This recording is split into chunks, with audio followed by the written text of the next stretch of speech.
È il big match della settima giornata di ritorno al Biagio Fresina, opposte Sant'Agata e Giarre, i primi all'inseguimento della capolista Paternò, gli etnei alla ricerca di continuità lontano dal regionale. Migliore attacco del girone B d'eccellenza la compagine guidata da Pasquale Ferrara, squalificato e sostituito in panchina dal collega Scaffidi, padroni di casa, che scendono in campo con la consueta artiglieria pesante. Davanti al portiere Ferrara, linea 4 difensiva con Franchino e Miano sugli esterni, coppia difensiva composta da D'Angelo e Ferotti, a centrocampo mix di quantità e qualità con Calafiore e Assenzio, fantasia al potere sulla tre quarti con Iraci, Concialdi e Tiscione, abili a supportare al centro dell'attacco la giovane punta Romeo. Il Giarre non modifica il proprio credo tattico, consueto 3-5-2 con Zappa là trovato e pettinato davanti a Barbagallo, Capitan Curcuruto a destra, Leotta sulla sinistra, prima da titolare per il 2000 Andrea Lombardo, coadiuvato in mezzo al campo da Arena e Cocimano, sulla tre quarti torna Orazio Urso, in avanti c'è Simone Abate. A dirigere la sfida il signor Lenti della sezione di Paola, coadiuvato dagli assistenti Barbanera e Fardella, entrambi di Palermo. Partita che non stenta a regalare le sue prime emozioni e dopo appena 5 di gioco i padroni di casa sono già in vantaggio. Calcio d'angolo dalla destra battuto da Tiscione, sponda di D'Angelo sulla quale si avventa il compagno di reparto Ferotti, che di sinistro batte Barbagallo per il primo vantaggio giallorosso. Il Giarre non sta a guardare e al 13° equilibra i conti. Sul binario di destra duettano bene Urso e Curcuruto, cross del capitano gialloblu sporcato da Ferotti, inserimento vincente di Cocimano che lascia partire una setta che fulmina Ferrara, incolpevole, sul destro chirurgico del 10 gialloblu. Ristabilita la parità e il Sant'Agata imprime un ritmo incessante al match. Al 17° mancino velenoso di Tiscione neutralizzato in 2 tempi da Barbagallo.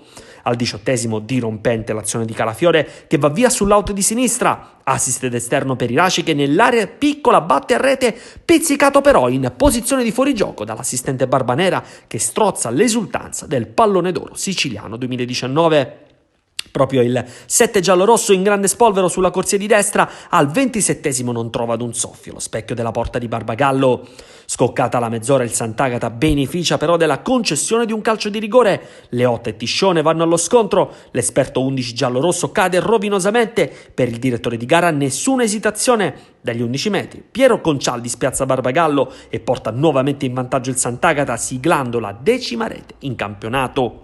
Al 33° punizione di Tiscione, Barbagallo vola smanacciando il pallone sul palo.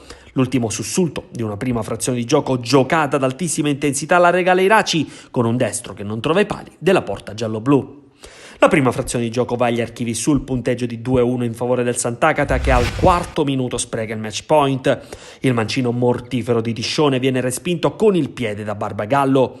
Gol sbagliato, gol subito, ineccepibile la dura legge del gol. Passa un minuto e il bolide di Orazio Urso pietrifica l'estremo difensore sant'agatese tra le proteste dei padroni di casa che lamentano a loro modo una errata decisione dell'assistente Barbanera.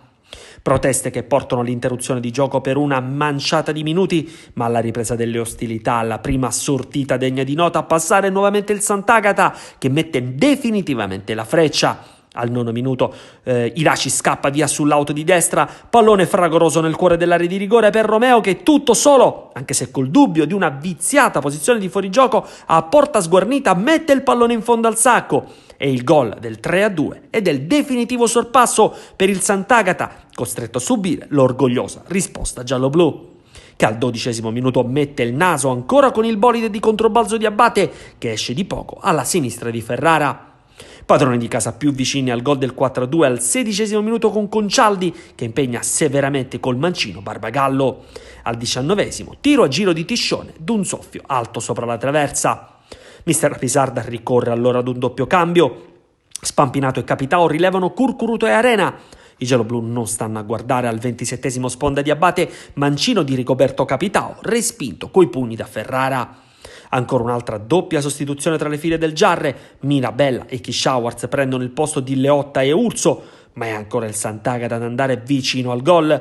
Leggerezza difensiva dei gialloblu che spianano la strada a Calafiore, murato però al momento della battuta a rete da Marco Trovato.